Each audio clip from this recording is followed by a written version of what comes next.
Kuil haram di tepi lebuh raya NPE, pemuda PAS minta pihak berkuasa nyata status kuil.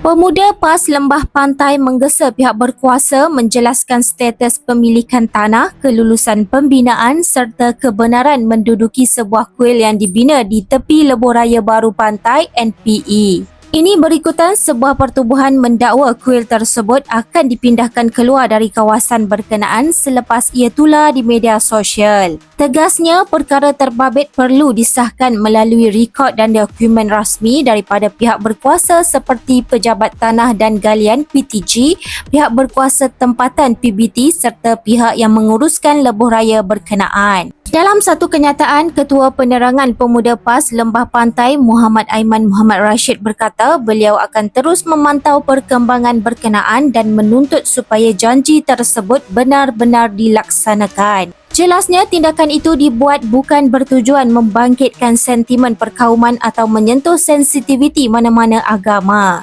Katanya isu yang dibangkitkan adalah berkaitan pematuhan undang-undang, takbir urus dan kebertanggungjawaban pihak berkuasa yang seharusnya dilaksanakan secara adil dan saksama tanpa mengira latar belakang. Terdahulu, melalui Facebook Wetri Online Hindu Task Force telah bersetuju terhadap usaha memindahkan berhala dan struktur kuil terbabit. Turut dimaklumkan terdapat kemungkinan struktur kuil berkenaan akan dipindahkan atau dirobohkan katanya sehingga proses tersebut dilaksanakan.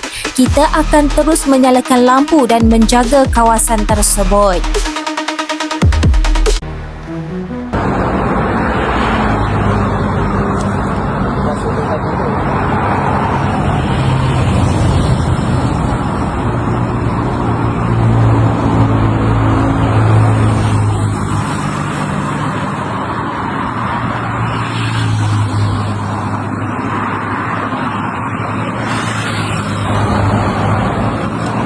Salam sejahtera kepada kawan-kawan Melayu yang berada di sebelah berhampiran dengan highway NPE. Okay.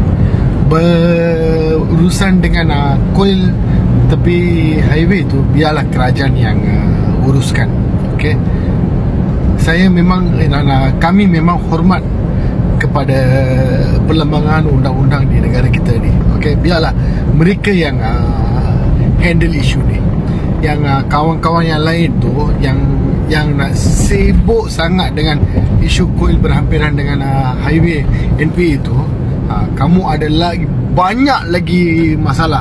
Dia tengok tabung yorang kena songlak, lepas tu banyak duit untuk agama yorang, kaum yorang tu dah kena songlak.